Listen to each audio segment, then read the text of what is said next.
Hello, everybody, and thanks for joining us on the Genius Project. I'm Susan Clinton, along with my co-host Carolyn Van Dicken, and we are here in project number 3, which we have titled as The Patient Perspective.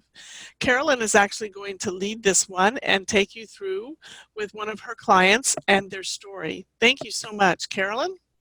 Great. Thanks, Susan. And first of all, thank you, Jane. I have Jane Kennedy here with us today, and Jane has agreed to give her perspective on her journey through a challenging persistent pain problem from a biomedical sort of approach moving towards a biopsychosocial approach. And so we're just going to explore that. I would like to, so first of all, Jane, thank you for coming. Welcome to the podcast. Mm-hmm. And so I want to start with just highlighting actually the conclusion of a chapter that's just been published in a brand new book called Yoga and Science in Pain Care. It was edited by Shelley Prosco and Neil Pearson and one other person, and I'm sorry to that person for forgetting their name as well, but there were 3 editors on this lovely book.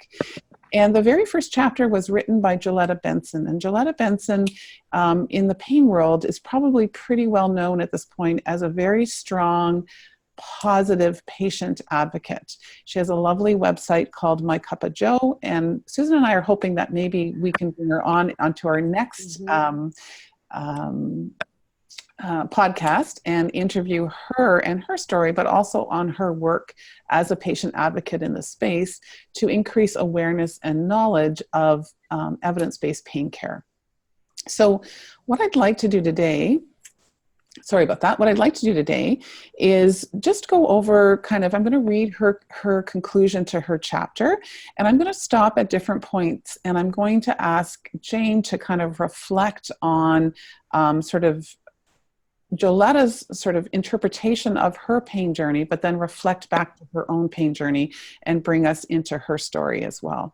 So Joletta concludes her chapter by saying, "I've shared my story here because I want you to know how difficult it is to live with pain, how dark, demoralizing, and distressing it is, how life and self-altering it is.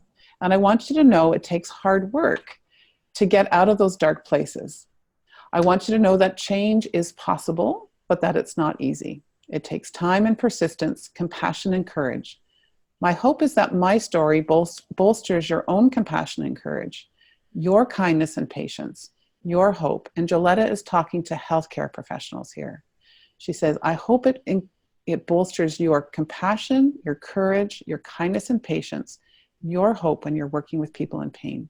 And I hope it gives you hope, realistic hope for the future of pain care. There is so much that you can do to help people living with pain." So I'd like Jane maybe to pick up the story there from her perspective and tell us a little bit about your story, Jane. What brought you into the space of seeking treatment for pain? Well, initially I had pain that was undiscovered and undiagnosed, and I sought the help of a chiropractor. It was pain in my pelvis, pain in my hip, and it was diagnosed as piriformis syndrome. And that was treated for a period of time with exercise, which seemed to make the pain travel down my leg and become far more intense. And along the way, not very far along that journey, it was diagnosed as a herniated disc issue. And oxycodone was recommended for the pain. The pain was excruciating, and I have never experienced pain before and didn't know enough about opioids to know that I should question that decision, and took very small amount of painkiller to get over the worst of the recovery. So my back recovered with exercise, I think, quite quickly, but a pain started to develop in my back, which was more of a burning sensation. And the burning sensation was the most influential of the 2 pains. And that, I think, was the beginning of pain that became something that was unable to be treated, because it was unidentified first, and because nerve pain is far harder to attack than the disc pain was. And so I spent about a year and a half, much as Joletta, do I have the right name? Joletta, yeah. Joletta did, traveling from one healthcare professional to another, trying to identify what was happening. And it took about just under 6 months for someone to say, I think the pain that you're experiencing is different than the disc pain. And then I began another journey, which was to leave the oxycodone behind and start to heal from the nerve pain. And again, just from healthcare practitioner, one to another, physiotherapist, pelvic physios. I was at the Mayo Clinic for a number of days in the first year. We were there because we had a grandson born dangerously premature, and we happened to be there helping with our daughter. And she set up a number of visits with professionals at the Mayo Clinic, and their conclusion after 2 days of endless tests was that they had never heard or imagined this kind of pain resulting from such a small dosage of an opioid. And I think at that point I started to stop blaming people, realizing that no one anywhere could have put that together. But I was still left with the nerve pain and continued on quite helplessly, really, until my daughter read about you, Carolyn, and my daughter is a midwife, and had your paths had crossed in your former location, and Right. she contacted you with a very lengthy description of what I had gone through, and you agreed to see me, and that's when my attitude and my approach and my thinking about the pain that I was experiencing started to change when we started to work together. Okay. And how did it change? If we look at Joletta's next piece, she talks about we need to feel safe physically, emotionally, and cognitively. Our job as clinicians is to provide safety. And we need to know as patients that we're adaptable, resilient, and capable, right? So it's this whole safety piece. So when you came to see me, how did that look different than maybe some of the other experiences that you'd had with the medical profession? It looked different in many ways. I think that I had a great deal of confidence in the calm approach that you took. My pain seemed to be understood. This type of burning nerve pain with no source seemed to be something that didn't surprise you, and you seemed to know what to do with it. And up until that point, no one else really knew what to do with me. One medication after another was suggested for depression, for anxiety, for pain, for the medications were completely unsuccessful in my body, as most medications are in my body.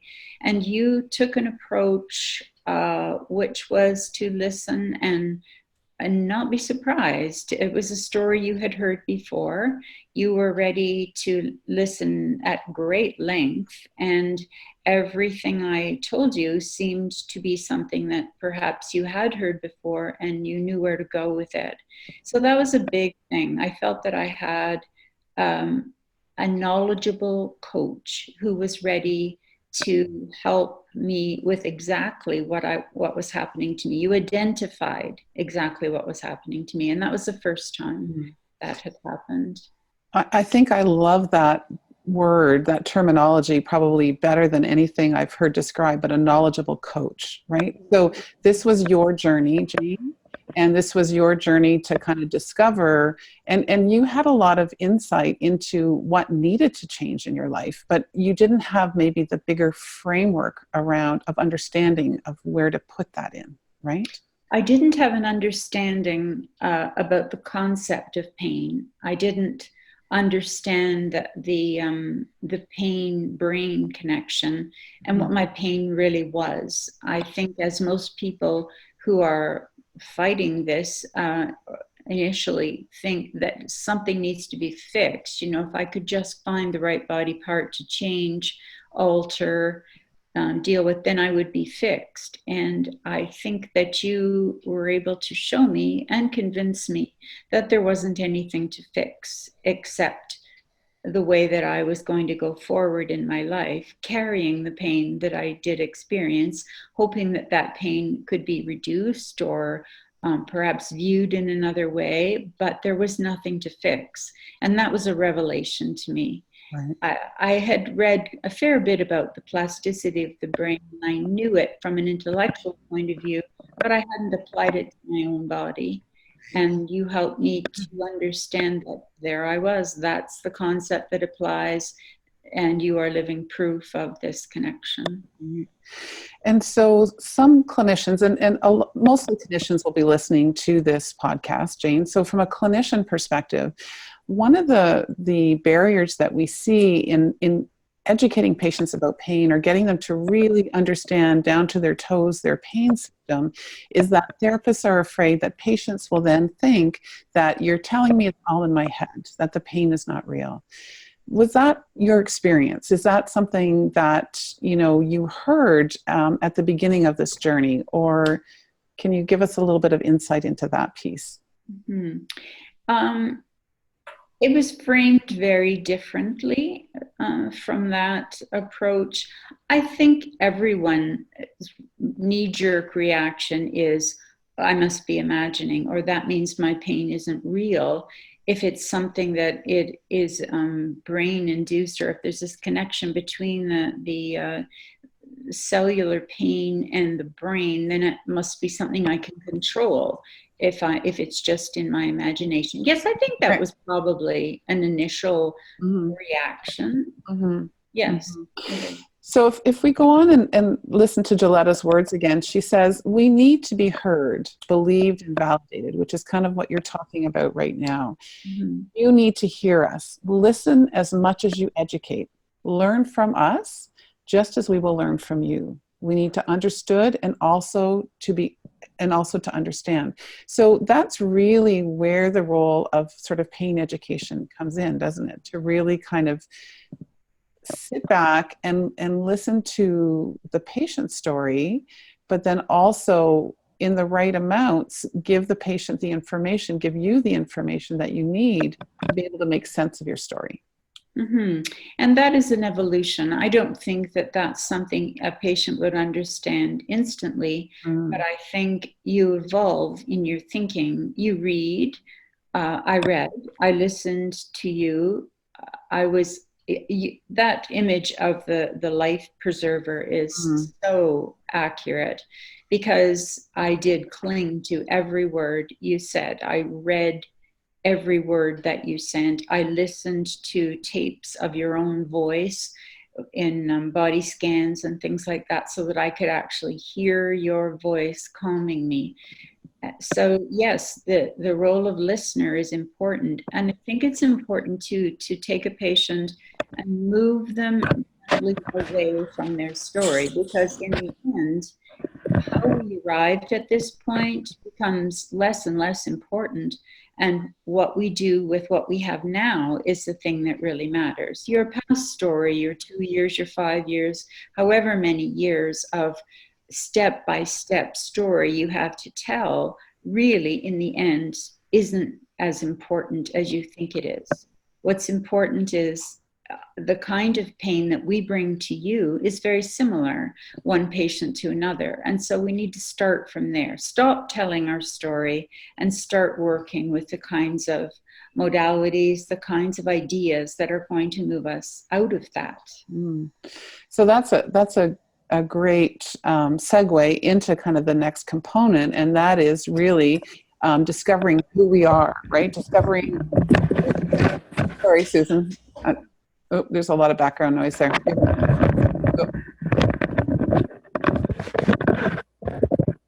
Your headset is making a lot of background noise. There you go. Sorry. No, that's okay. I'm just going to wait till you're done there. That's great.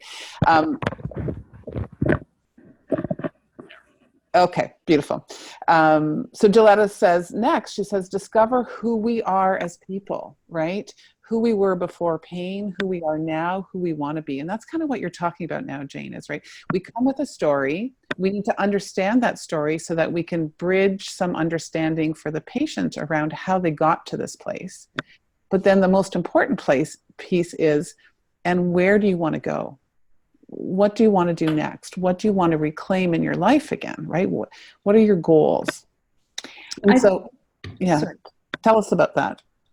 Well, I think before new goals can be set, I think somebody and you yourself have to pick up the pieces of this broken soul who doesn't resemble the person you were. You have to start to appreciate that you are whole, that you have possibilities. Before you can begin and believe in the journey that is ahead of you, the sense of validating your worth at this point has to happen. And that's another role of the practitioner, such as yourself, that I think has to be emphasized. You have to give your patient enough confidence to feel you may feel different than you were, but you're not broken. You've changed and you have a new self to work with. Mm-hmm. And that self has value and is going to be successful. You are going to be able to embrace these new modalities. You're going to be able to incorporate them into your life, and you will move forward, because you are absolutely broken when you arrive at someone's doorstep after that length of time of knowing nothing but pain. The pain has left you a hollow shell of who you were, and you mourn that person you lost terribly, and something has to bring the pieces together before you can start the journey. So I think that's so well stated, because again, often in physiotherapy, we go right to increasing function. We go right to, okay, what are the things that we need to get you back to doing, without giving you time and space to really understand where you are now, why you're why you're at the point you are now, and then how do you kind of calm the body down to get ready then to reclaim your life, right? Yeah. And so we spent time on just desensitizing the nervous system and creating some calmness in that space and some understanding in that space. And then we set about reclaiming your life again. Yes, and also time spent talking about the sadness and acknowledging the degree of sadness that is involved when you become pain. Pain is you, and pain is everywhere, and you have time to acknowledge that. Whereas people who are your friends give you very pat advice, but it isn't advice that comes from experience. It's more I don't know, it's just not valuable advice. But you offered that advice and then started on the desensitizing, the calming down, and then got me to a point where I was ready to listen and try some of the approaches that you suggested. That, I think, was key. Your voice, your manner, your ability to validate, that was key. Okay. And so how did you go about reclaiming your life again? Can you tell us a little bit about that? Because you certainly have done a beautiful job of reclaiming the things that were important to you. At first, I think I took every single thing that was a possibility and I created a regimentation in my life to try all of them all at once, all day long. And after a period of time, I had some success and I felt that I was moving forward. But I also realized that I was becoming nothing more than a patient.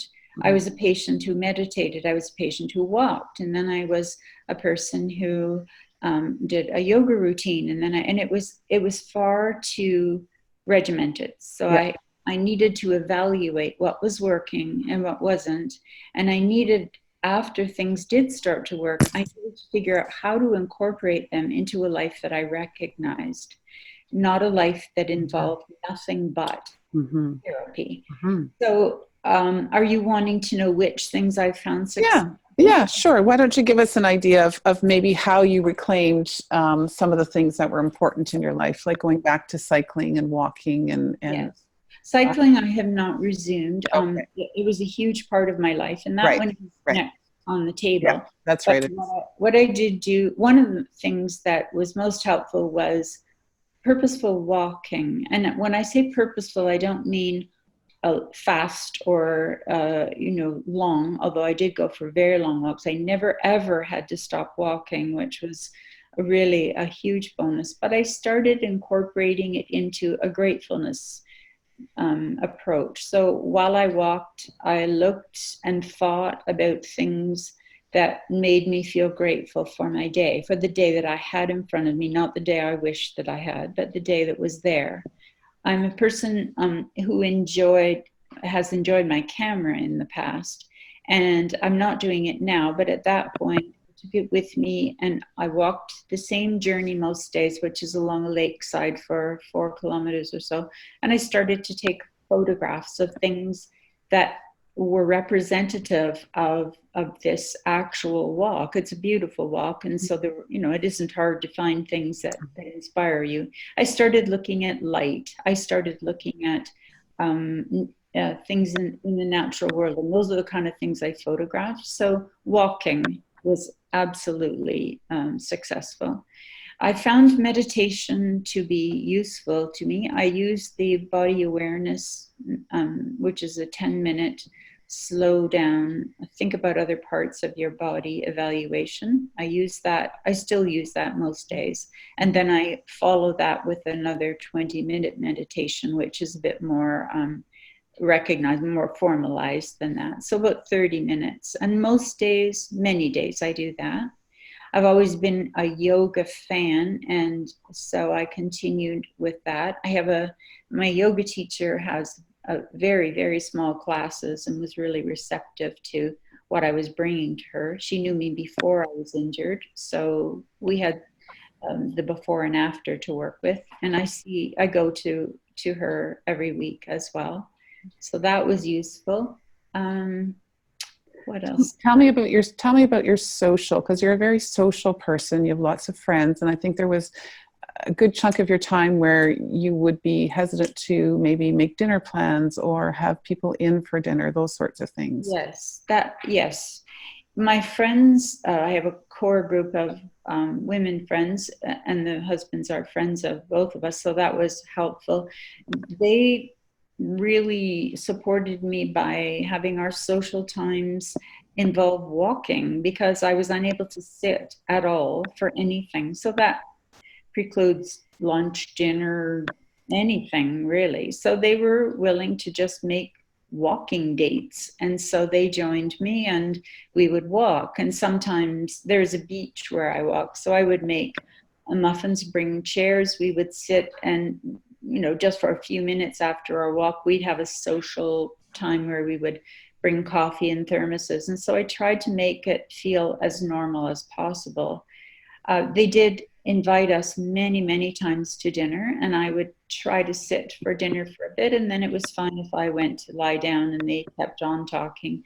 They just accepted that life was different, and nothing changed invitation-wise, except we didn't have people to our home as often, or we had them for other things. We have a nice boat, so we would have them over to go out in the boat, and not sitting activities, but other things that we could do.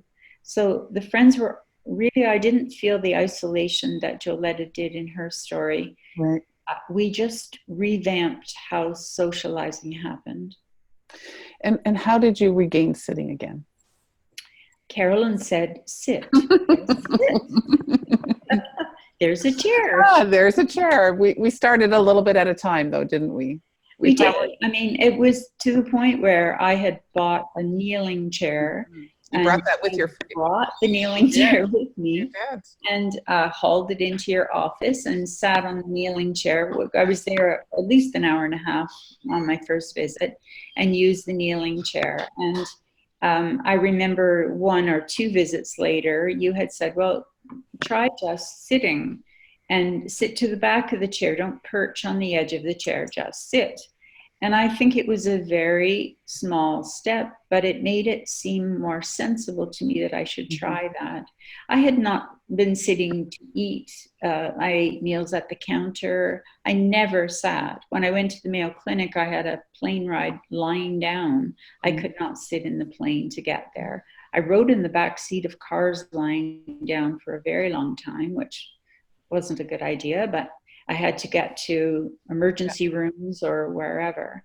So then the sitting started bit by bit, and I did accept invitations to other people's home, and I would sit for a while for dinner and then feel that I needed to go and lie down. And it just bit by bit started to feel that my body could do it. Right. It's not an issue now, but I evaluate every chair. I think about it. When I sit down, I sometimes think when I stand up, pain is going to reoccur. And so it's not out of my head, but sitting, I don't really think about it too much anymore. I've been in planes and traveled like normal people, sitting up. Yep. And I drive. I have a car. We were 12 hours in the car 2 days ago going to Toronto. So I don't like sitting for long periods of time. It still jumps into my head, but I can. And that changed everything. Once I could sit, everything changed. Because Go ahead. Because then the possibility of going to visit my children who live a distance. Right. So then that social element grew, and we could have people in. So again, as soon as you can sit, then socializing improves. Yeah. So again, those thoughts and beliefs, right? Those sort of predictive patterns that we have. Is this going to be okay? Is this chair okay? Am I going to be safe? Those are so we're kind of at that stage now, aren't we? Where we're really kind of examining those deeper sort of predictive thoughts and trying to get those thoughts out of my head. Yeah. I'm trying to be less evaluative of everything. If I do this, then that. I'm trying to think about it less and just carry on with the day and not evaluate my body, not be thinking about my pain level. Just go ahead and live a day. And that's a very hard thing to do, to get the pain out of my evaluative brain. Right. That takes practice, doesn't it? It's going to take a whole new set of skills to be able to do that.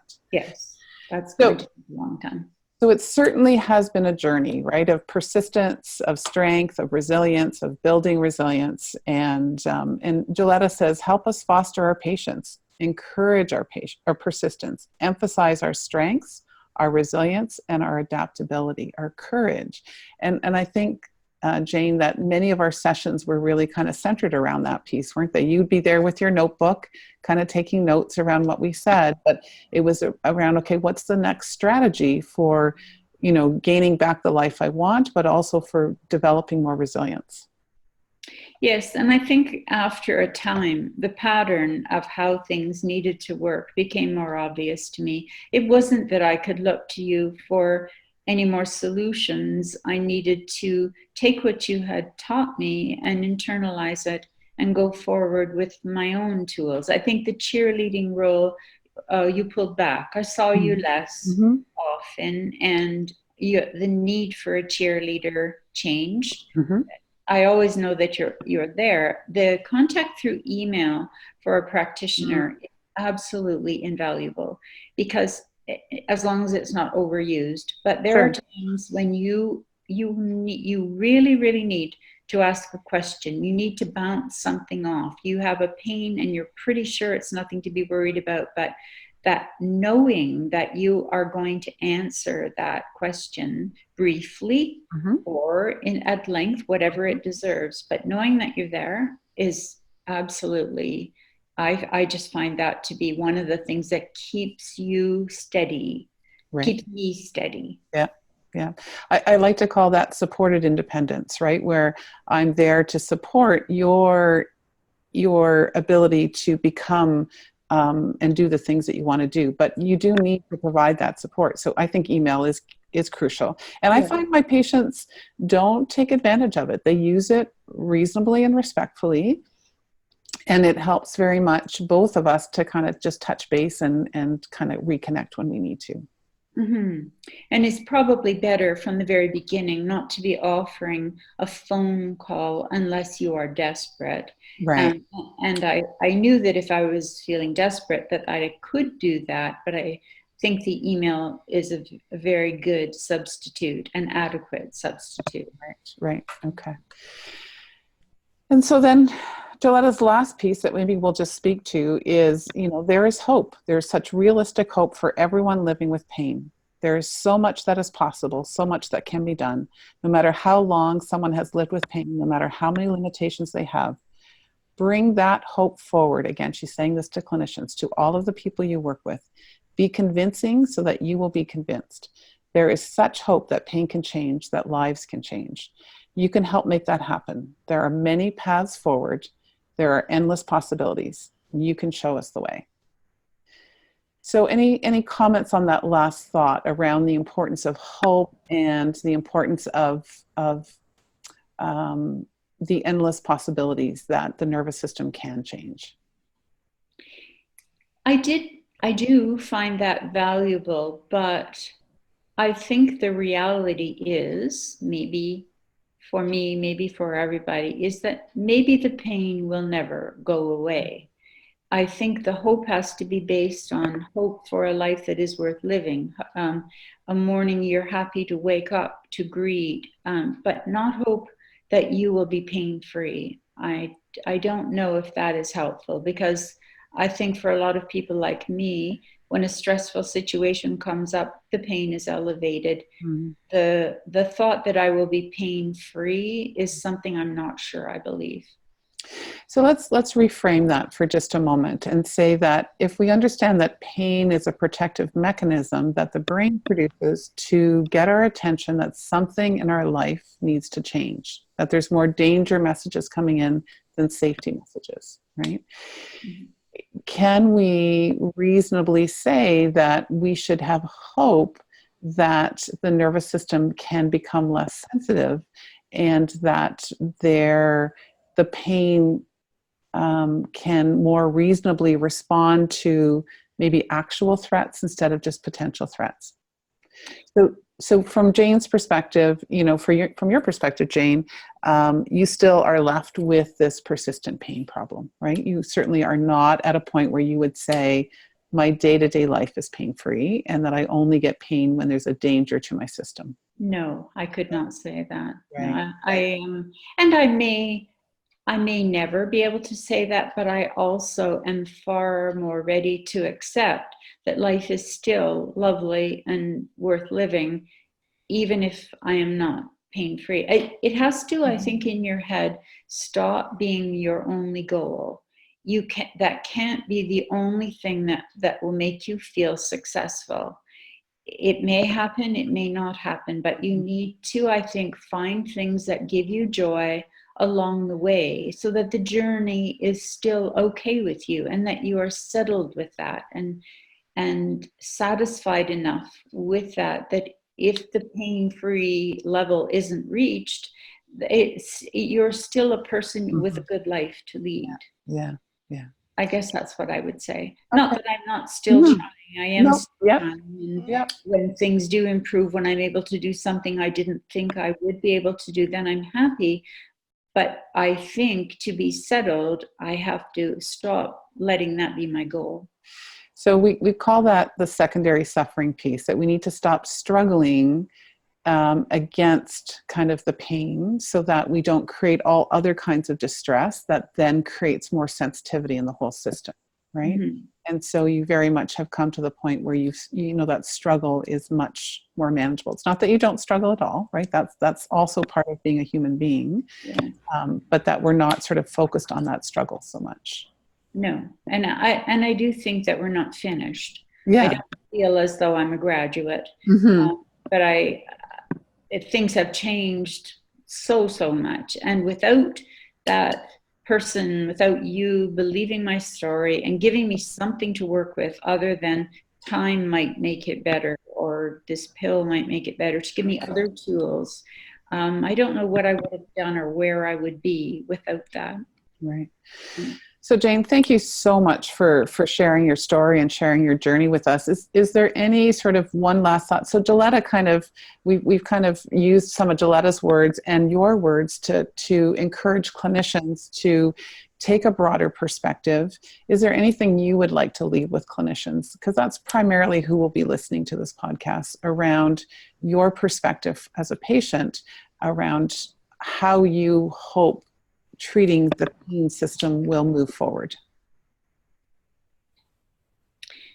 I think you can't overemphasize the word listen, but you have to nudge people too. I think you have to nudge the patient and help them to realize that the solution, or however far you're going to get toward a solution, is in their hands. You are in charge of your body. You need to read, but you need to think. You need to work on forgiveness. You need to work on building yourself up too. It's fine to have a coach, but don't forget that you're the player. And I think that in my experience, you were able to do that. You did not send me out of the office with a pat on the back and there, we fixed everything up. It was more a matter of, all right, now we have something new to work with. Let's see how it goes. Let's see what you can do. It does lie in the lap of the patient. Yeah, I would agree.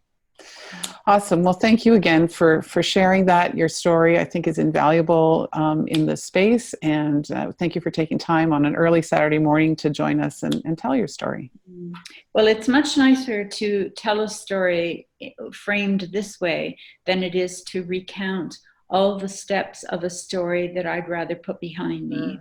Right. I don't enjoy telling the step-by-step story, but this is a story that is leading to many more chapters, and that's a satisfying way to do it. That's awesome. Thank you, Jane. We really appreciate your time. That's what I call rewriting the story of your life. Just Pardon like me? you said there, rewriting the story of your life. It is. It is. You are a different person. You are rewriting it. You are not ever, and that's a bit of mournfulness too. You're never going to be the person you left behind. That's a lovely memory. But now you're bringing something different, and it takes a long time to accept that. And I think it's up and down, up and down. It's never just straight progress. Yeah. That's awesome. Thank you. All right. Thanks a lot. Take care.